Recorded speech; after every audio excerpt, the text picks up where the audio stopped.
Hi guys, and welcome back. This will be our second episode of Spin Bits, and I hope you're ready to get a little deeper into Spin and Go strategy.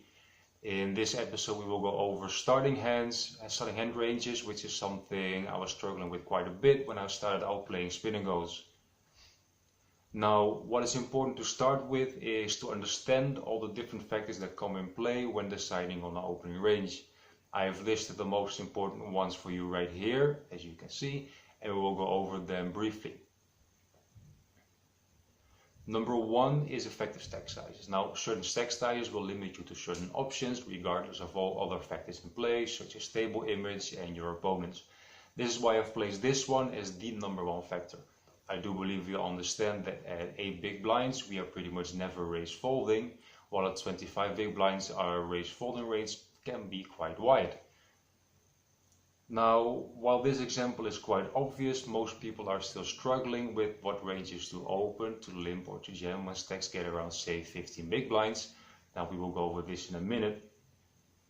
And number two then is the type of opponents you are playing with. If you want more information, by the way, the different type of opponents in Spin and Go's and how to approach them, you should watch our first video again. Now, say if the person to your left is just simply shoving every single hand all in, those small suited connectors should come out of your opening range very quick. But then if your opponent is playing very tight, it is very important for us to adjust as well and start raising with hands that we would normally limp or fold. The most important thing to take away from this is that you should never have ranges that are, say, set in stone, and always adjust according to the information that you are gathering while playing. And some other factors that are also worth considering are your table image, the size of the multiplier, and how much coffee you have had, but we will not go into those much deeper. Now this all sounds very nice, but which hand should I open? Well, let's give you some categories and then some examples, shall we? We obviously have premium hands, then the medium hands, and then the bottom part of our range. So let's divide play up into two phases, 70 to 25 big blinds and 10 to 16. At the first stage, what we want to do is we want to raise more from any category and limp only from the higher part of the medium category. Some hands that should go into that part are, for example, Jack 9 suited, 10 9 suited, Queen 10 suited, and the almighty King 10 suited. And the reason for limping those hands and not weaker hands such as low suited connectors is because also on limp pots we want to be able to apply aggression. And for this we obviously need some equity every now and then, otherwise we would just be bluffing way too often. Also, when people start playing back at our limps, we can very comfortably call their raises because our range is vulnerable.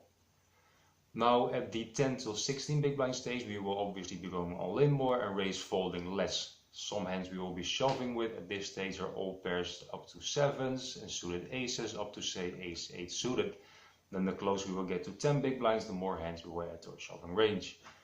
What this means for our limping range is that we want to limp a bit more with certain hands because people will also start 3-betting all in more, and with some hands we can still have room to play profitably, but we cannot raise and then call those all-ins. Some of the examples of hands we will add to our limping range here can be Queen Jack off, Jack 10 suited, and King Jack offsuit. But don't forget to also take in consideration factor number 2. If we are playing against an opponent who is calling 100% of our raises, then those hands from the medium category go way up in value and are now becoming more premium. So against this guy we will no longer want to limp anything from the medium category because we can get much more value from those hands by raising. If on the other hand our opponent is extremely aggressive, then we have to consider raise calling with the better hands from the medium category, but still limp call some of the other medium hands. While if our opponent is folding too often pre-flop, we have to start raising a lot more altogether, and we should leave out some of those limps. So an example of a button range at 17 to 25 big blinds could be something like this. As you can see, we have the premium hands, which we are just always raise calling. The examples are aces till 6s, so the bigger pairs, then ace 9 suited and better, ace 10 off. Then we have the medium category, which is divided up into 2 bits, so the part that we are limping and the part that we are raise folding. So King Jack suited, Jack 9 suited, Queen Jack suited, those types of hands, they play very well. So if people start playing back at our limps, we can just simply call and play a pot with hands that flop very well. And if people check behind or they over limp, then we have a hand that flops really well. So we usually have more than enough equity to stay aggressive in also limp pots, which are pots that then we can pick up quite easily, and that way we can really add to our chip EV.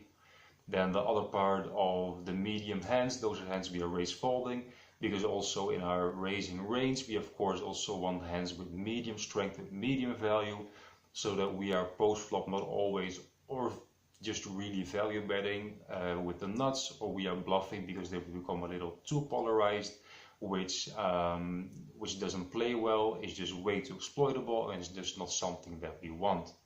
Then there's the lower category. I don't believe I have to explain anything from that. I obviously have not covered every single hand in this example, but this is to give you an idea of what these ranges could look like.